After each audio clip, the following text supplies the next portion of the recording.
Have you ever taken longer in the bathroom than your boss would have liked? And when you got out after taking a much needed shit, did you get yelled at? Have you misplaced a $10,000 check? Or maybe you're that one guy who crashed a forklift into a shelf at a warehouse and every single shelf in the warehouse came tumbling down. Anyone who's ever had a job has had a bad day at work.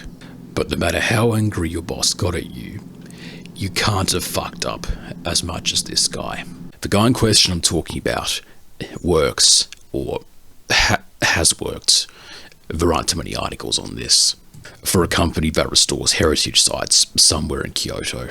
These companies are hired to fix any kind of listed historical building and are supposed to restore it to the way it was originally built, with tools that would have been used back then, materials that would have been used back then, so the old building can be restored to look like as close as it was when it was first built. This is the most precise construction work out of any construction field. Even skyscrapers aren't given nearly as much care as what's required to, well, bring an old historic building back to the way it used to look like.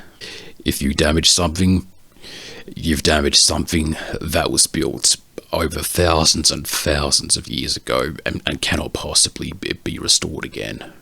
These relics are the only links to the past we can possibly have. So if you fuck up, not only do you fuck up on a constructional level, you also fuck up on a historical level. After all, it's not every day where you accidentally ram your own car through a wall and end up damaging your country's oldest toilet, which is exactly what this guy did. To be a historical preserver, being careful is pretty much a requirement. So it must really suck that your one moment of carelessness ended up destroying one of your country's oldest artifacts. So, how much damage was done to the toilet? Thankfully for our careless employee, not much.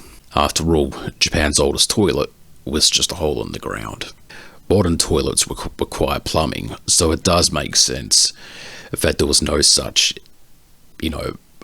plumbing around 600 years ago. In fact, as you can see, there was more damage done to the actual temple itself rather than the toilet. However, Japan's oldest toilet now has a few more skid marks than it usually should have. So now who's going to have to repair the toilet?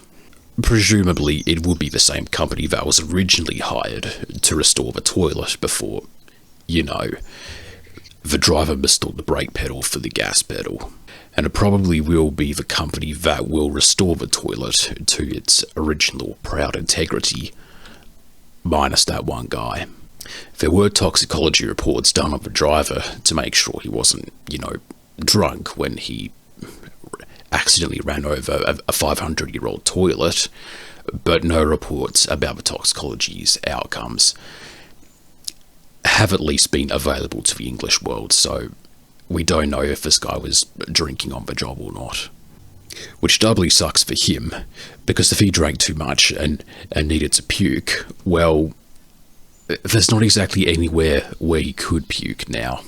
But anyways, the damage is expected to take around a year to rebuild, which is kind of funny, because Japan's other famous toilets don't take nearly as long to build, and those things are fucking fancy. This egregious act of toilet destroying personally makes me and my ancestors mad, because, well, at kind of the risk of doxing myself, one of my greatish grandfathers from many years back actually founded a toilet company, a company that still actually operates today. And am I salty that I didn't inherit his $1 million toilet empire? Yes. I hate those dickhead, wealth-flaunting rich asshat kids as much as you do, but maybe in another life I could have been one of those douchebag influencers on Instagram who flaunts his $1 million toilet money. But sadly, in this parallel universe, it's not the case. So from me, from my ancestors to this guy, get wrecked.